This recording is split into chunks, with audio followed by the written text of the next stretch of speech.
Buenos días, gracias por estar con nosotros. Fue precioso escuchar a Jimmy y a Tere hablar de la gracia. Y es que la gracia y la gracia. Dependemos completamente de la gracia de Dios, no solamente para salvación, sino para todo en nuestra vida. Qué descanso, como decía Tere, qué maravilloso. Bueno, nosotros seguimos aquí con Romanos y hoy vamos a hablar también de la gracia. Dice el versículo 17, porque en el Evangelio la justicia de Dios se revela por fe y para fe, como está escrito, mas el justo por la fe vivirá. Para que entiendan un poquito, quiero explicar algo antes, y es que todos los versículos son tomados de la versión Reina Valera, y cuando hay alguno en especial, siempre lo vamos a indicar, para que puedan seguirlo ustedes con sus Biblias. Entonces, decíamos en este versículo, se expresa que la justicia de Dios se revela por fe y para fe, como está escrito, mas el justo por la fe vivirá. El Evangelio, hablábamos la semana pasada, son los tres hechos históricos. ¿Cuáles? Cristo murió por nuestros pecados de acuerdo a las Escrituras, fue sepultado y resucitó conforme a las Escrituras. Estos tres hechos históricos son los que llamamos el Evangelio. Y de eso depende todo en nuestra vida. De aquí es donde se revela la justicia de Dios que ahora está disponible para nosotros por Cristo. Y de eso es lo que hablaremos el día de hoy. ¿Qué tan grande es el Evangelio? ¿Cuál es la dimensión del Evangelio? ¿Qué es lo que abarca? ¿Qué es lo que lo hace tan grande? Quiero usar un pasaje para que nos quede claro, para que podamos ver qué es este Evangelio. Dice lo siguiente en 1 de Pedro capítulo 1. Los profetas que profetizaron de la gracia destinada a vosotros, inquirieron y diligentemente indagaron acerca de esta salvación, escudriñando qué persona y qué tiempo indicaba el Espíritu de Cristo que estaba en ellos, el cual anunciaba de antemano los sufrimientos de Cristo y las glorias que vendrían tras ellos. A estos se les reveló que no para sí mismos, sino para nosotros, administraban las cosas que ahora os son anunciadas por los que os han predicado el Evangelio, por el Espíritu Santo, enviado del cielo, cosas en las cuales anhelaban mirar los ángeles. Los profetas querían entender, querían saber acerca de esta gracia que se revelaba a ellos, pero para nosotros.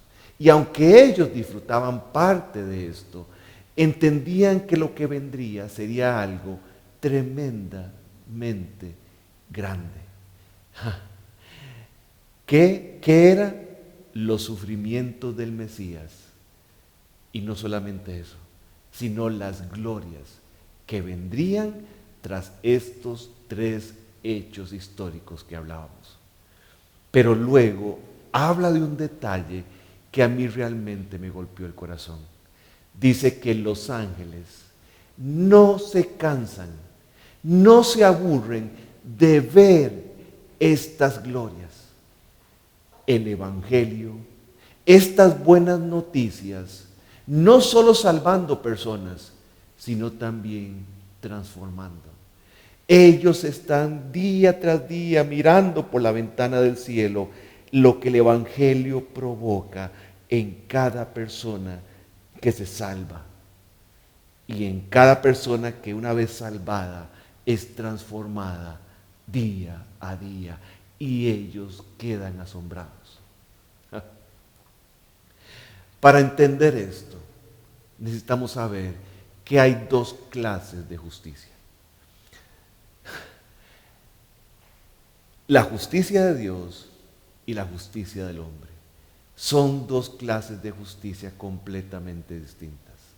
El mundo tiene la idea errónea de que la justicia de Dios y la justicia del hombre son simplemente diferentes grados de una misma justicia. Pero esto es completamente equivocado. Por esto es que llegamos a pensar que existen hombres o más o menos justos delante de Dios. No hay justo ni aun uno, dice la palabra de Dios. Por esto la Biblia rechaza completamente este concepto. Pablo le escribió a Tito y le dijo, nos salvó, no por obras de justicia que nosotros hubiéramos hecho, sino por su misericordia y por el lavamiento de la regeneración y por la renovación en el Espíritu Santo. Eso está en Tito 3. A los Efesios les escribió, porque por gracia sois salvos por medio de la fe, y esto no de vosotros, porque es un regalo de Dios, es un don de Dios, no por obras para que nadie se gloríe. Y a los romanos les dijo, mas al que no obra, sino cree en aquel que justifica al impío, su fe le es contada por justicia. Así es que habla de algo que el hombre no puede entender. Y cuando entendemos esto y lo creemos, es la entrada a la gloria que el Evangelio ofrece.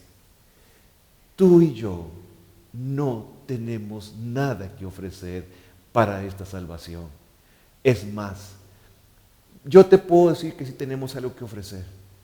Un corazón quebrantado, un corazón vacío, una vida sin sentido y todo el pecado que hemos acumulado a través de nuestra vida. Eso es lo único que tenemos que ofrecer para nuestra salvación. Pero nada que remedie eso. Así es que el Evangelio revela la justicia de Dios, esa justicia que Dios quiere imputarnos.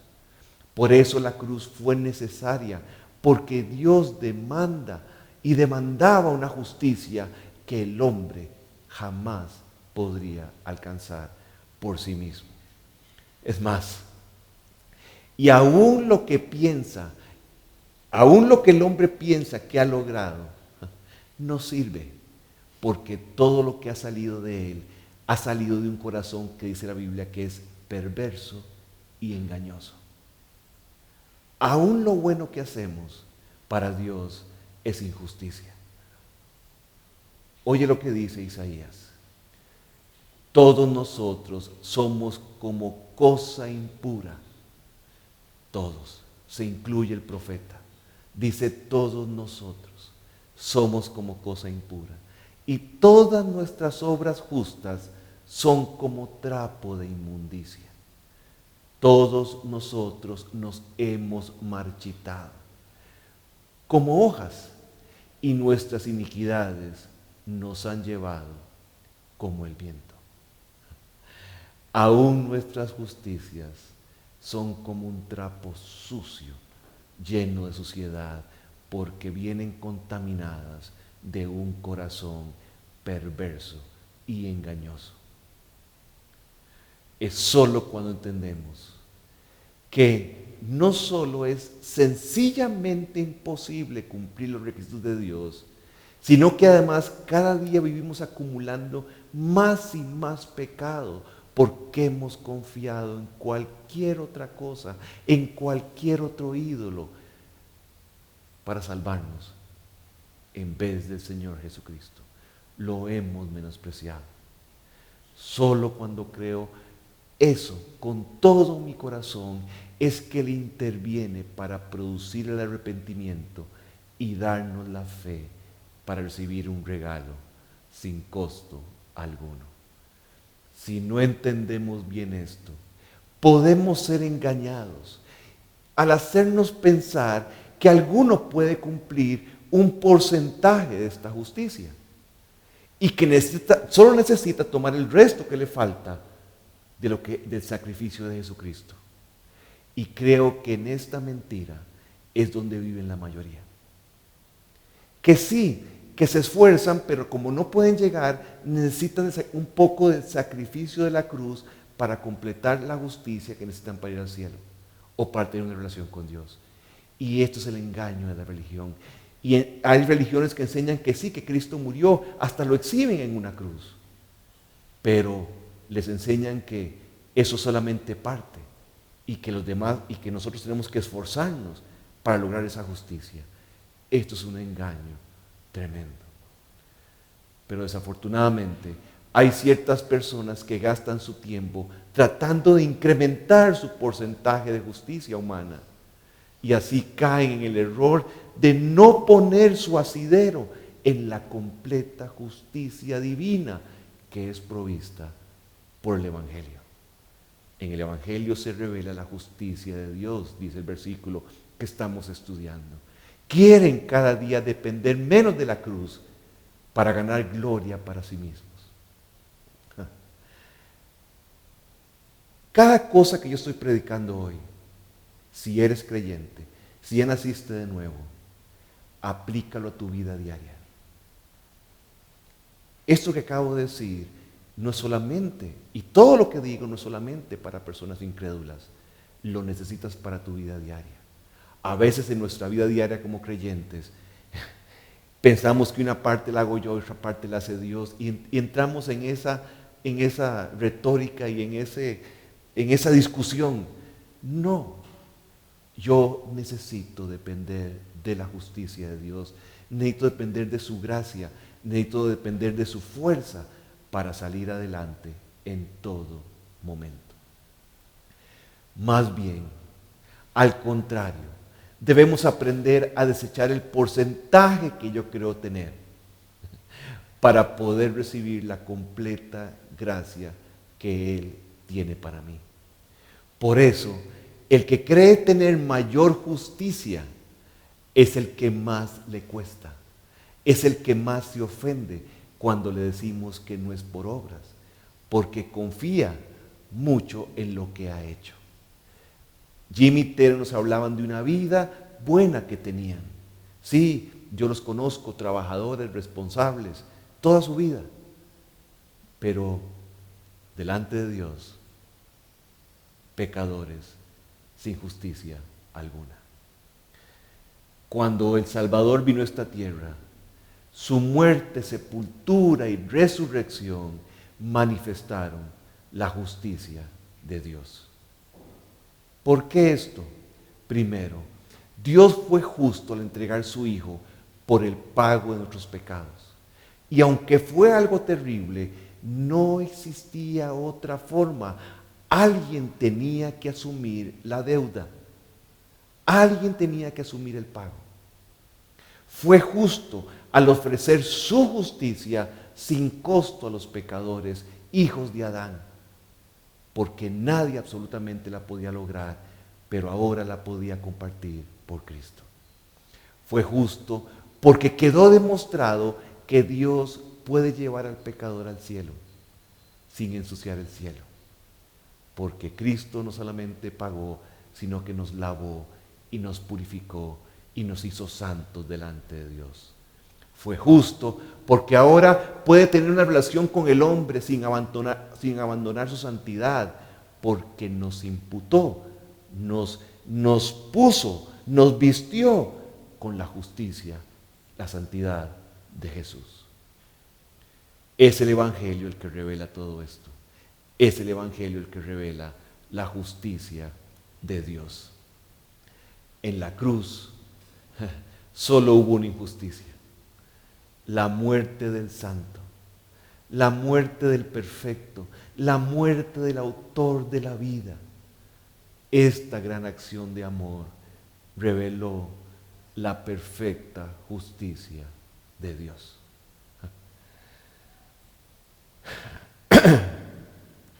Cuando yo creo ser suficiente para salvarme, entonces no me importa, no es importante el tamaño del amor que Jesús demostró en la cruz.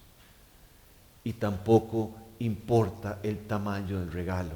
No importa porque yo me creo justo.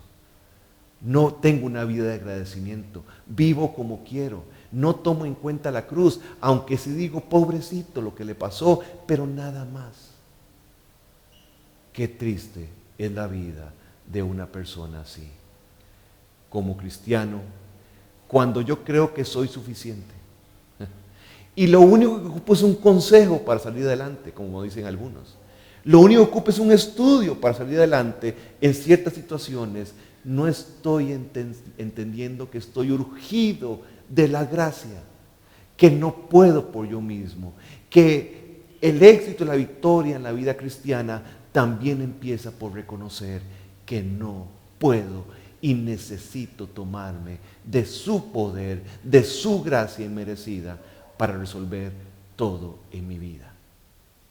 El versículo no dice que la justicia de Dios se revela, el versículo nos dice que la justicia de Dios se revela por fe y para fe. La justicia de Dios no es transmitida, nos es transmitida por el testimonio de la fe de otro hombre. Es por fe y para fe. Yo me convertí solo, pero ese brote floreció porque alguien sembró la semilla y alguien la regó y Dios dio el fruto. Pablo, ustedes saben que Pablo no fue salvado directamente del cielo. No fue así. Pablo fue salvado por el testimonio de una persona que se llamó Esteban. La Biblia dice lo siguiente: Esteban, lleno del Espíritu Santo, puestos los ojos en el cielo, vio la gloria de Dios y a Jesús que estaba a la diestra del Padre y dijo: he aquí veo los cielos abiertos y al Hijo del Hombre que está a la diestra de Dios. Dice que su rostro se iluminó, dice la Biblia. Y en medio de que estaba muriendo apedreado, murió feliz por la fe, creyendo en lo que Dios había hecho por él. Y el versículo o el capítulo siguiente empieza así: y Saulo consentía en su muerte. Ese testimonio de Esteban no lo dejó en paz. Nunca, cada noche fue atormentado, podríamos decir, fue bendecido por el testimonio de Esteban. Él no podía comprender cómo aquel hombre en medio de aquella tragedia podía vivir feliz y tenía una esperanza tan grande en Cristo. Y fue así hasta que se encontró con el mismo Cristo. Por eso, Cristo no tuvo que usar ningún argumento. Nada más se presentó y él dijo: este es el Dios de Esteban. Señor, ¿qué quieres que haga? Así es que todos hemos sido influenciados por la fe de alguien. Pero también cuando dice que es por fe y para fe, habla de esa fe que comienza el día en que Él me rescató y se convierte sí o sí en una nueva manera de vivir. Esto pasa sí o sí. El justificado por la fe vivirá. Fe desde el comienzo hasta la meta. Eso es lo que quiere decir: por la fe vivirá. Esta fe real, esta fe verdadera, si es verdadera, nadie la puede destruir. Y esto lo manifestó Job, lo manifestó Habacuc, como vamos a ver, lo manifestó Pablo, Pedro, Juan, David, Daniel. Todos aquellos personajes manifestaron que aquella fe que los salvó, esa misma fe los iba a hacer permanecer. La fe que salva perdura en el tiempo. No es una fe que se dio en un momento determinado de la vida y luego no pasa nada. Esa fe no salva aunque hayas hecho una oración de fe. Siempre repito eso porque esto es muy peligroso. Confiar que yo soy salvo solamente porque hice una oración un día o porque lloré y me tiré al piso ese día. si tu vida no cambió, si no hubo una nueva vida, si no estás viviendo por fe, esa oración posiblemente no hizo efecto. No posiblemente, no hizo efecto. Una oración no salva. Yo sé que soy salvo porque mi vida es nueva, mi vida fue transformada. Oigan lo que dice Hebreos. Y aquí vamos a citar otra vez el versículo. El autor de Hebreos lo cita el versículo que citamos en Romanos, pero ahora en otro sentido. Y habla, ahora en el versículo, el justo por la fe vivirá, lo enfoca en el punto de vivir. Dice así, Hebreos 10. Sí, porque os es necesaria la paciencia, para que habiendo hecho la voluntad de Dios, obtengáis la promesa. Porque aún un poquito, y el que ha de venir vendrá, y no tardará. Mas el justo vivirá por fe. Y si retrocediere, no agradará a mi alma.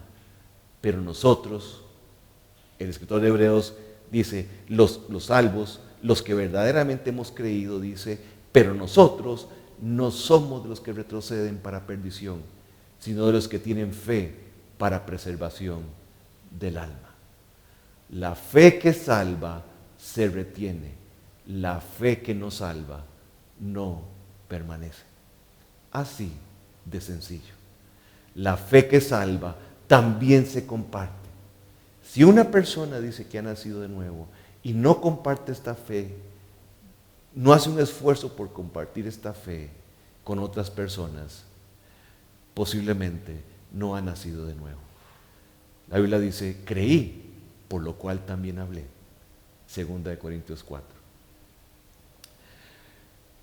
Siguiendo, el Evangelio es la historia de la completa ruina del hombre en pecado y el perfecto remedio en la justicia que viene por la fe en Cristo. A los hijos de Adán no les gusta que se les diga que están completamente arruinados delante de Dios y que deben confesar su bancarrota espiritual delante de Él y descansar completamente en el regalo sin costo que Dios quiere darles. Algo que sencillamente jamás podrían pagar. Pero a los hijos de Adán, a los hombres, no les gusta esto porque nos gusta tener nuestra parte. Nos gusta tener nuestra porción de gloria. Nos gusta tener parte en el esfuerzo para poder contarlo a los demás. Eso, somos demasiado orgullosos. Y eso no es nada. Después de que un hombre cree, oigan esto, después de que un hombre cree, el trabajo de Dios es hacerlo cada vez más pequeño, hacerlo cada vez más inútil, cada vez más dependiente de su gracia, cada vez con menos fuerza. Ese es el trabajo de Dios en un cristiano. Por eso Juan el Bautista dijo esto: a él le es preciso crecer, pero a mí menguar. Y esto pega en el orgullo aún de los cristianos. Siempre queremos tener nuestra parte y decimos, es que Dios me dio esto porque yo oré. Siempre quiero tener mi cuota, porque yo leo la Biblia, porque yo me entregué. Siempre queremos tener parte en el logro que hemos tenido en nuestro matrimonio, en el logro que hemos tenido con nuestros hijos, en el logro de la vida nueva. Esto se llama orgullo. Esto es muy triste. Y esto simplemente les duele. Queremos tener nuestra parte en el crecimiento, aún en la vida cristiana. ¡Wow! Esto es demasiado. ¡Qué descanso produce la gracia, como decía Tere y Jimmy! ¡Qué descanso! Dependo de Él. Y Él nunca me ha fallado. si yo estoy casado, si mis hijos están aquí, si tengo amigos aquí, si tengo personas que están en gratus, es por la gracia de Dios. Porque yo ya hubiera destruido todo. Casi lo destruí, pero Dios en su misericordia lo salvó. No hay gloria para el hombre, no hay gloria para nadie. La gloria es de Dios porque fue sencillamente su gracia la que hoy me hace estar aquí. Y entre más sea formada la imagen de Cristo en nosotros, más y más que vamos a querer compartir esta gracia, esta salvación, porque hay una necesidad grande allá afuera, pero lo que hace sobre todo grande esa necesidad es porque no es reconocida. Y Pablo, hablando de los Corintios, les dice, ay de mí si no anunciar el Evangelio. Qué precioso, como hablábamos hace unos días, somos deudores. Le debemos un Evangelio a cada persona. Somos deudores por compartir la grandeza que ha cambiado nuestras vidas. En el momento en que Dios nos da la fe para creer, en ese momento Él nos acredita toda la justicia completa, la santidad completa, la pureza completa de su amado Hijo. Todo eso es puesto en nuestra cuenta. Y entonces Él nos comienza a ver como si fuéramos su Hijo. Esta es la revelación de la justicia de Dios en el Evangelio. ¡Qué revelación! ¿Qué revelación es esto? Dice la Biblia. Sin embargo, Dios nos declara justos gratuita y bondadosamente por medio de Cristo Jesús, quien nos liberó del castigo por nuestros pecados. ¿Cómo le agradezco a Dios el día en que en aquel cuarto de hotel Él me reveló su justicia y me reveló mi pecado? Me reveló la bajeza de mi pecado y me reveló la grandeza de su salvación. Y yo hoy le pido a Dios que esto sea revelado a tu corazón y puedas caer de rodillas en arrepentimiento, diciéndole, te necesito. El justo por la fe vivirá, porque en el Evangelio la justicia de Dios se revela por fe y para fe, como está escrito, mas el justo por la fe vivirá. ¿Se acuerdan que hablamos de dunamis? Que es la palabra para poder y que venía de la palabra dinamita. Esta frase, mas el justo por la fe vivirá, es dinamita pura. Es poder puro. Este versículo suministra una de las más grandes ilustraciones de la verdad de este poder. El justo por la fe vivirá. Este versículo ha sido y es tan poderoso que alteró el curso de la historia de la humanidad. Partió la historia en dos aguas, en dos cursos. El curso de la religión y la mentira y el curso de la verdad. ¡Qué maravilloso! Y así este versículo dio origen a la reforma de la iglesia en la historia. Bueno, ahí estaba Agustín, ahí a veces saliéndose un poquito del camino, pero llegó a la meta, a entender la salvación en Cristo. Pedro Waldo en Francia, con los valdenses, predicando el Evangelio en medio de gran persecución. Wycliffe, aquel obispo inglés, sacando la verdad de la palabra y predicando la palabra contra todo. Wycliffe murió de una muerte natural, pero años después fue excomulgado por predicar la verdad. Ahí tenemos a Tyndale, traduciendo la Biblia en inglés, perseguido, huyendo, pero logra traducir la Biblia. Muere en la hoguera por traducir la Biblia al idioma inglés.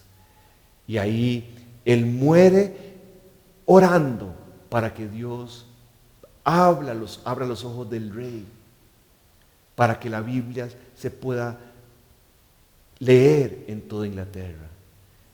Y 75 años después, el rey Jacobo de Inglaterra permite y ordena traducir la Biblia.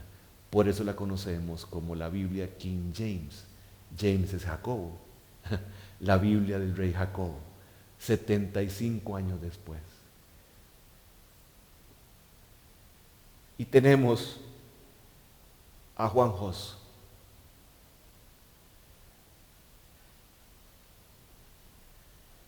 Wow.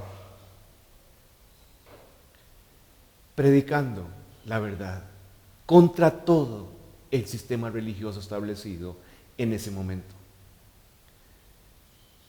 al punto de que fue quemado. Pero estando ahí quemándose, gritó: hoy puedes matar a este gusano, pero dentro de 100 años vendrá un cisne que no podrán matar.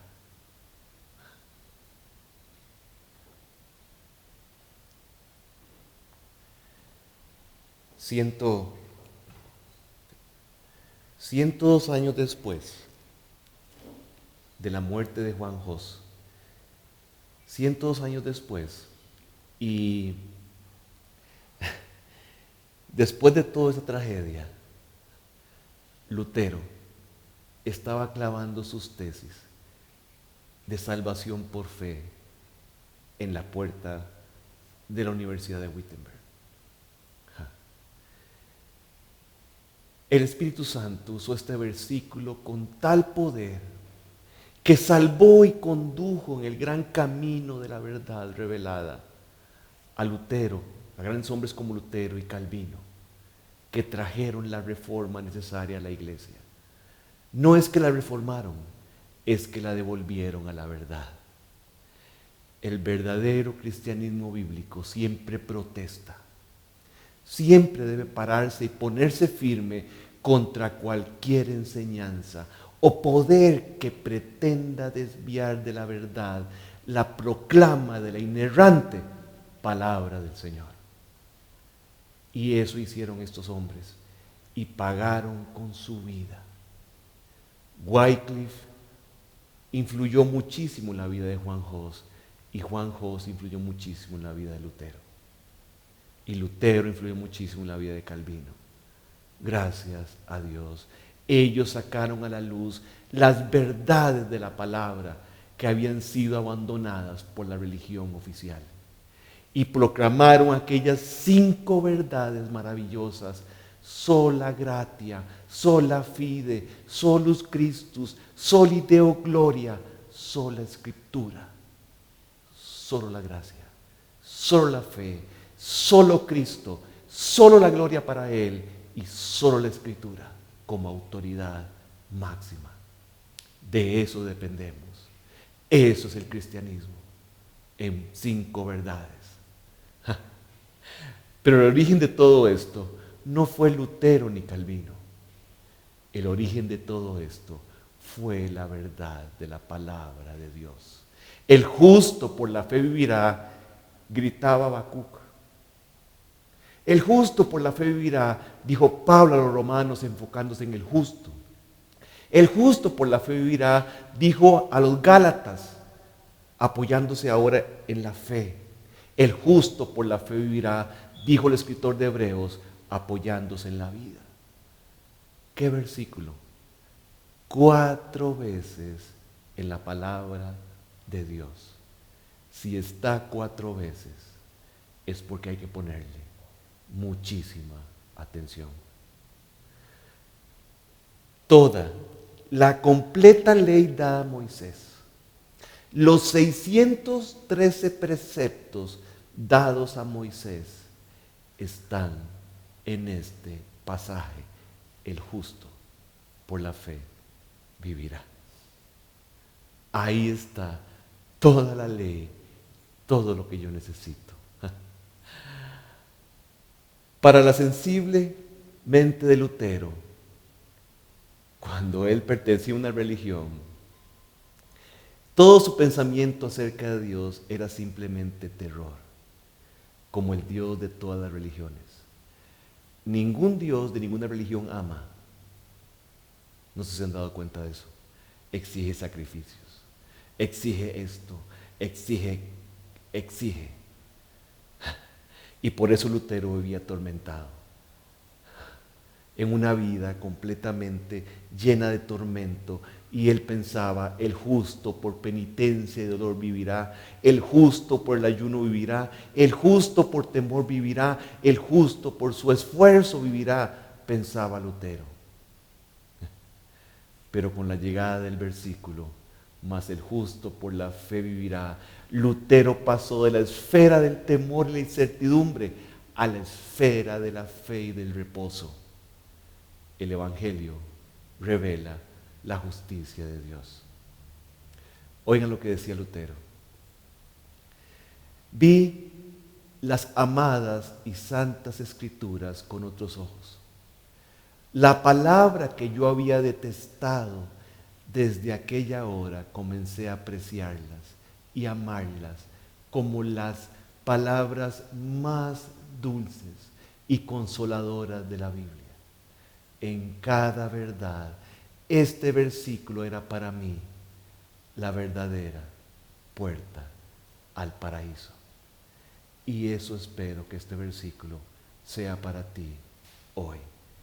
Y para ti que eres creyente también.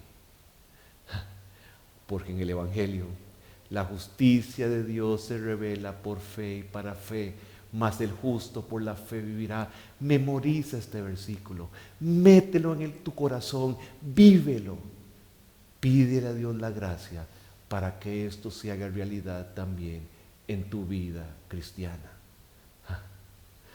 El que ha creído el Evangelio y por lo tanto ha sido declarado justo, ahora vive por fe. Y está creciendo, debe estar creciendo diariamente en el conocimiento que lo lleva al amor. Repito esto que he dicho por años. Si el conocimiento que estás recibiendo no te lleva a servir mejor a tu esposa, a tus hijos y a la gente que te rodea, si no te lleva a eso, el conocimiento que estás recibiendo está equivocado. No está dando en el punto en tu vida. Debe llevarte al amor y a la victoria de todo aquello que impide que seas feliz. Incluso en medio de un mundo en donde los hombres llenos de impiedad e injusticia tratan de detener la verdad. Un mundo donde la ley ha sido debilitada, el juicio no sale según la verdad y donde el impío asedia al justo. Por eso sale torcida la justicia. Aún en esas condiciones, la fe te puede hacer vivir lleno de gozo. Incluso en esa clase de ambiente, incluso en esa clase de vida, tú puedes vivir con la fe que vence al mundo. Eso es el justo que vive por fe. Martín Lutero decía lo siguiente: cada semana predico la justificación por la fe a mi gente, porque cada semana ellos la olvidan. ¿Cómo olvidamos esos como creyentes? Se nos olvida cómo fuimos salvados. Se nos olvida que fuimos salvados siendo inútiles, pecadores, que no podíamos hacer nada por nosotros mismos. Así fuimos salvados. Y así seremos salvados de cada área de nuestra vida que nos domina. No pudiendo, yendo a buscar su gracia, yendo a decirle a Él: te necesito, hazlo por mí, lógralo en mí. Esa es la manera como salimos adelante. Entonces la pregunta es, ¿por qué hay tantos cristianos débiles y tropezados? La respuesta clara es, no están viviendo por fe. ¿Por qué hay tantos cristianos llenos de tristeza? La respuesta es clara, no están viviendo por fe. ¿Por qué hay tantos cristianos confundidos? ¿Por qué hay tantos matrimonios cristianos deshechos? ¿Por qué hay tantos problemas familiares? ¿Por qué hay tanto pecado? La respuesta es sencilla, no estamos viviendo por fe. Mas el justo, por la fe, vivirá, es claro. Una persona salva vivirá por fe. Esa es la nueva vida, esa es la nueva victoria. Eso es lo nuevo de Cristo en nosotros. La falta de victoria en la vida cristiana es la señal más fuerte de que debo nacer de nuevo.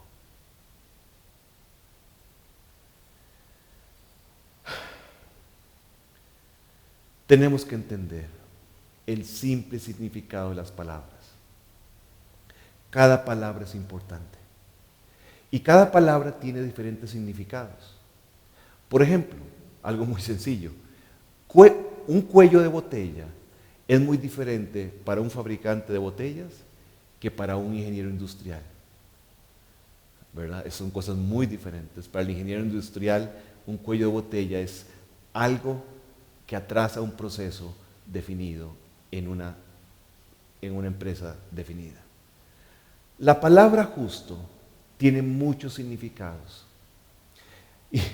Y aún algún diccionario llega a decir esto. Oigan lo que dice. Aquello que es moralmente correcto, virtuoso, justo delante de Dios, justo con Dios, o simplemente justo, virtuoso a los ojos de Dios. Justificado. Y este diccionario, oigan lo que agrega al final, principalmente como un término bíblico arcaico.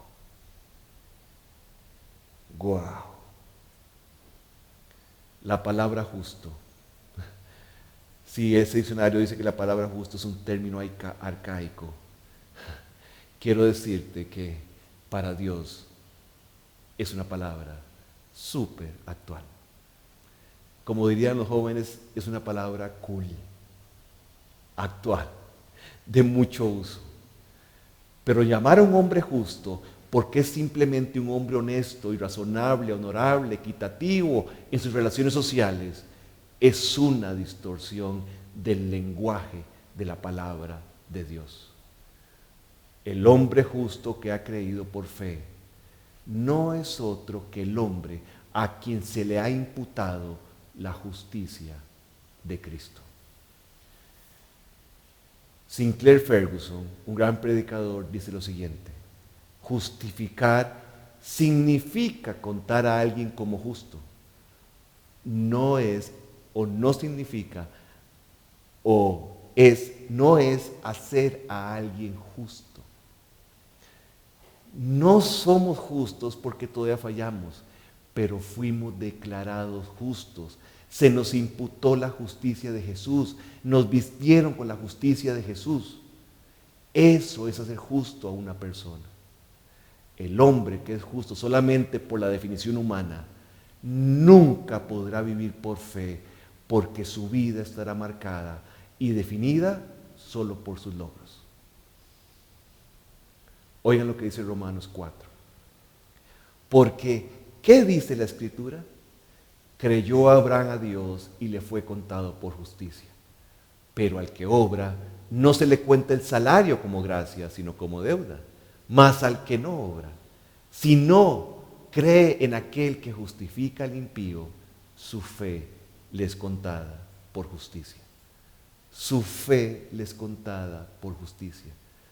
Entonces, el declararme justo no tiene nada que ver en relación con el cumplimiento de reglas o de mandamientos.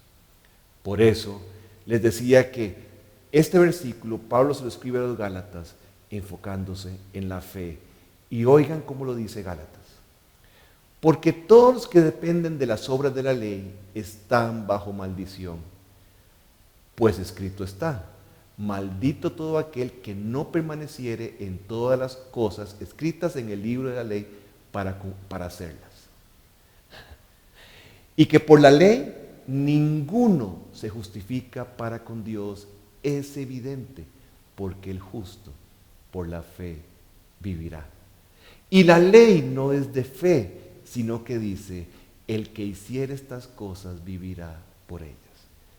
¿Se imaginan la tragedia de vivir en mi esfuerzo? ¿Se imaginan la tragedia de vivir por la ley?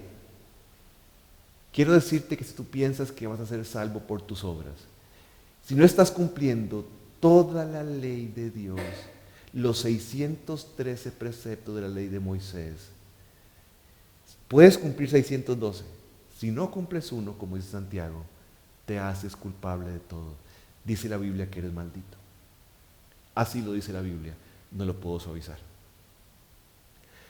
El pecador, ya sea bueno o malo, ya sean rectos o no rectos, ya sean injustos o justos desde el punto de vista humano, pueden llegar a ser verdaderamente justos, justificados solamente por la fe en la justicia de Dios en Cristo Jesús.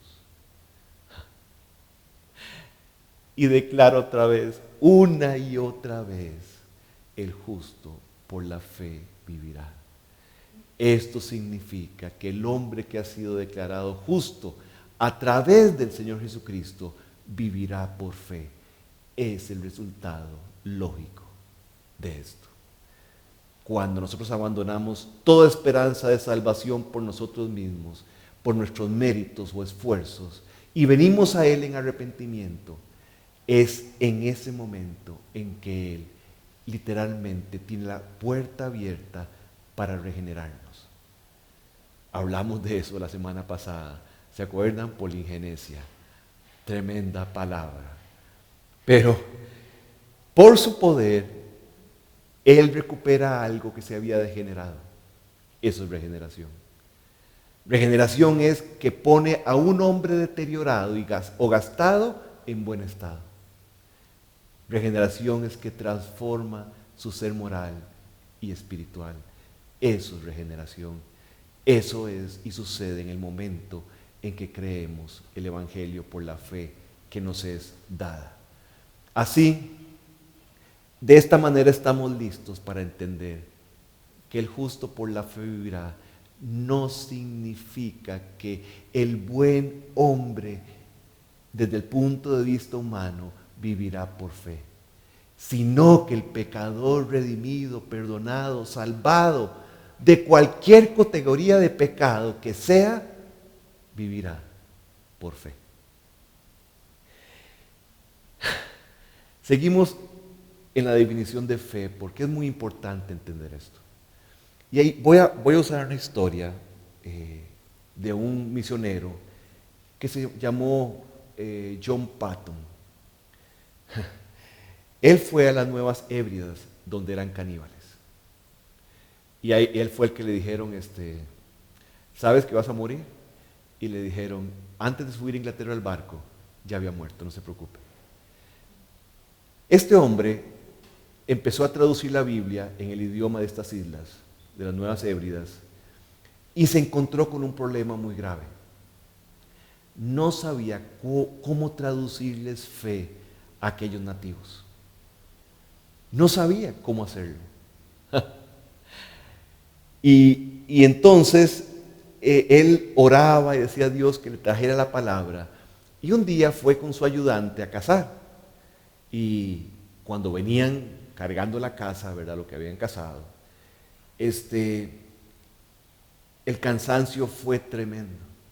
Apenas llegaron a la casa, tiraron la caza, lo que habían cazado, lo tiraron por ahí y se tiraron debajo de una sombra.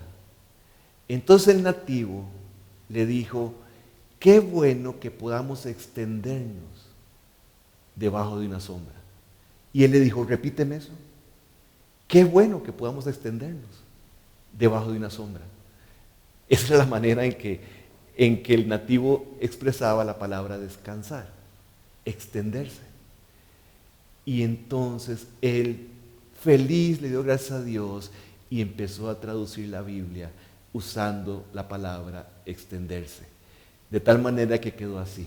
Voy a tratar de traducirla bien. Porque de tal manera amó Dios al mundo que ha dado a su Hijo unigénito, para que todo aquel que se extienda en Él no se pierda, mas tenga vida eterna. Extiéndete en el Señor Jesucristo y serás salvo. Si confiesas con tu boca que Jesús es el Señor y te extiendes en el hecho de que Dios le resucitó de los muertos, serás salvo. Porque con el corazón uno se extiende para justicia y con la boca se confiesa para salvación. ¡Qué maravillosa! Me encantó esta traducción de la palabra fe. Fe es descansar. Fe es descanso completo en lo que la palabra de Dios dice. Mas el justo vivirá descansado, vivirá extendido, vivirá por eso y vivirá por eso. Este reposar, este extenderse bajo la sombra de un árbol, no es natural para el hombre. Dios tiene que proveer esa fe. Por eso la Biblia dice, porque por gracia sois salvos por medio de la fe, y esto no de vosotros, pues es un don de Dios, un regalo de Dios, no por obras, para que nadie se gloríe. Alguien explicaba este versículo de una manera preciosa. Dice que la salvación es la comida gratuita que Dios nos da, y el tenedor que yo uso para llevar esa comida a la boca es la fe. La cuchara es la comida, es la salvación, y el tenedor es la fe. Quiero decirte algo, tanto la comida como la fe, tanto la comida como el tenedor lo provee Dios, no es tuyo. Por tanto, yo ni siquiera puedo decir, es que yo creí, es que yo lo recibí, es que yo le permití. No, no tenemos nada que ver, porque estaríamos cayendo en el mismo engaño de ¿qué? Añadiendo una obra mía. Y no es por obras para que nadie se gloríe. Dios planeó la salvación. Dios planeó la vida de un creyente para que no se pueda gloriar en absolutamente nada. Y toda la gloria y toda la honra sea para Él. Así Él lo quiso. Y en el momento en que yo me quiera robar algo de esa gloria, estoy cayendo en vivir por obras. Estoy cayendo en vivir, en robarle la gloria a Dios. Así es que solo esto, de verdad, puede darle un verdadero sentido al Evangelio en nuestra vida.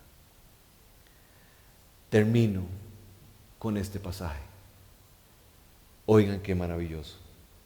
Dice, porque Dios que mandó que de las tinieblas resplandeciese la luz, es el que resplandeció en nuestros corazones para iluminación del conocimiento de la gloria de Dios en la faz de Jesucristo. Para entender esto que está en 2 Corintios 4, tenemos que ir a la creación. Quiero decirles que si desechamos el libro de Génesis, si no lo creemos tal cual dice, entonces jamás podríamos entender el Evangelio. Jamás lo podríamos entender. Porque lo que trae más luz al Evangelio es el Génesis. Dice la Biblia que todo lo que Dios creó tenía un sello de Dios mismo. ¿Cuál era ese sello? Varias veces, después de que Dios había creado algo, Él dijo esto, y vio Dios que era bueno. ¿Escucharon? La luz, los árboles, el agua, la división de las aguas, la atmósfera, la luna, el sol, etcétera. Todo lo que Él creó dijo, y vio Dios que era bueno.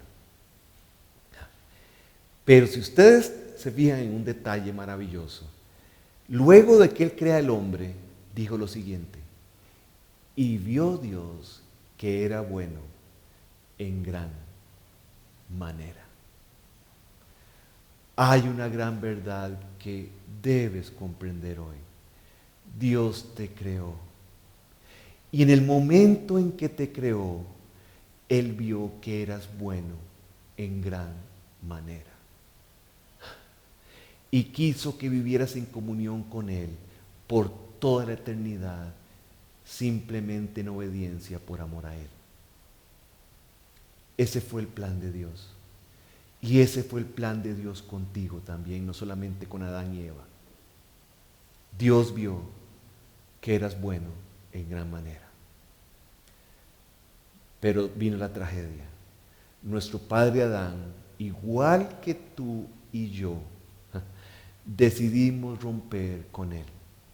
Decidimos independizarnos y servir y obedecer a alguna de las criaturas de la creación.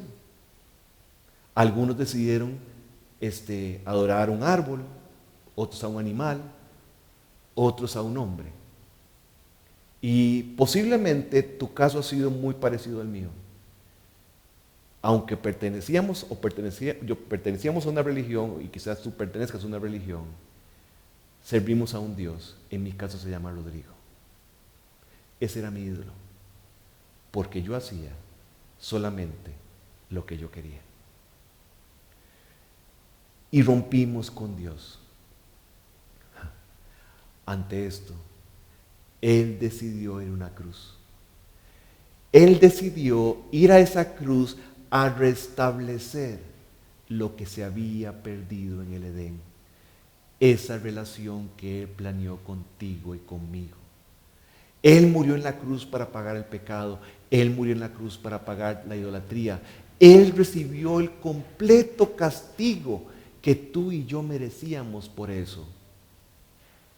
El justo castigado por el injusto, para que el injusto fuera declarado justo. Él no te quiere destruir. Él no te ama como eres. Definitivamente no. ¿Cómo te puede amar en la condición en que estás? Él te ama a pesar de lo que te has convertido. A Él no le importa lo que has hecho. Aún así te ama.